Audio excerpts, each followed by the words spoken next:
Hi friend, ମୁଁ ଆପଣଙ୍କୁ PM କିଷାନ ଟଙ୍କା କେବେ ଆସିବ ତା ବିଷୟରେ ଡିଟେଲ୍ କହିବାକୁ ଯାଉଛି। ଦେଖନ୍ତୁ, ପିଏମ୍ କିଷାନର 21ତମ କିସ୍ତି କେବେ ଆସିବ ତା କେମିତି ଜାଣିପାରିବେ।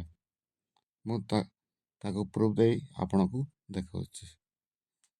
ତା ଦେଖିବା ପାଇଁ ଆପଣ ଫାଷ୍ଟ ସବସ୍କ୍ରାଇବ୍ କରନ୍ତୁ, ଲାଇକ୍ କରନ୍ତୁ, କମେଣ୍ଟ କରନ୍ତୁ। ଦେଖନ୍ତୁ, ନଭେମ୍ବର 19 ଚାଷୀଙ୍କ ଆକାଉଣ୍ଟକୁ ଆସିବ ଟଙ୍କା। ଚାଷୀଙ୍କ ପାଇଁ ଖୁସି ଖବର, 21ତମ କିସ୍ତି ପାଇଁ ଅପେକ୍ଷା ଶେଷ। ନଭେମ୍ବର 19 ତାରିଖ ପ୍ରତ୍ୟେକ ଚାଷୀଙ୍କ ଆକାଉଣ୍ଟକୁ ଯିବ ଟଙ୍କା।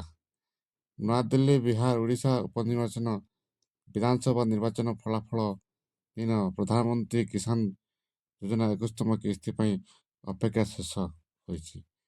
ନଭେମ୍ବର 19 ତାରିଖ ପ୍ରତ୍ୟେକ ଚାଷୀଙ୍କ ଆକାଉଣ୍ଟକୁ 2000 ଟଙ୍କା ସ୍ଥାନାନ୍ତର କରାଯିବ। ଏହି ସୂଚନା ପ୍ରଧାନମନ୍ତ୍ରୀ କିଷାନ ସମ୍ମାନ ନିଧି ଆକାଉଣ୍ଟ ପ୍ରଦାନ କରାଯାଇଥିଲା। ଆଜି ନଭେମ୍ବର 14 ତାରିଖ ସରକାର ଏକ୍ସରେ ଏହା ଘୋଷଣା କରିଛନ୍ତି। ଚାଷୀମାନେ ଏ କିସ୍ତି ପାଇଁ କିଛି ମାସ ଧରି ଅପେକ୍ଷା କରିଥିଲେ। ବର୍ତ୍ତମାନ ସେମାନଙ୍କ ଅପେକ୍ଷା ନଭେମ୍ବର 19 ତାରିଖ ଶେଷ ହେବାକୁ ଯାଉଛି।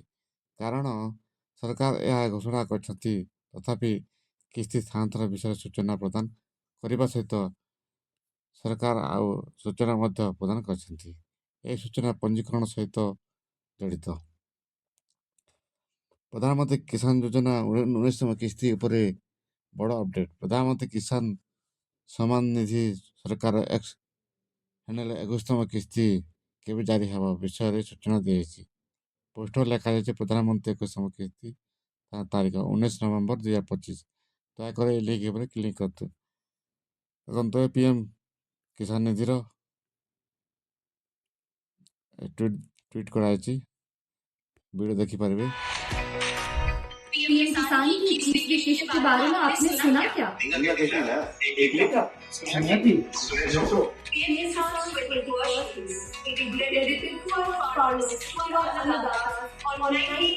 देखो 19 नवंबर 2025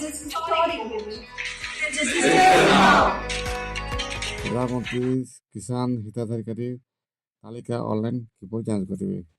सरकारी प्रधानमंत्री किसान पोर्टल प्रदर्शन करंतु।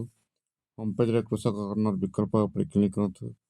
से विभाग रे उपलब्ध सरकारी उपकारी तालिका लिंक चयन करंतु। राज्य, जिला, उपजिला, ब्लॉक, गांव भली आवश्यक प्रवेश चयन करंतु। कैप्चा कोड प्रवेश करंतु एवं सबमिट पर क्लिक करंतु। या परे आपण स्क्रीन रे ऑनलाइन हिताधिकारी देखा जिवो। 21तम किस्ती चाषी केते टंका पाइबे। प्रत्येक योग्य चाषी को 21तम किस्ती अधीन 2000 टंका मिलेगा।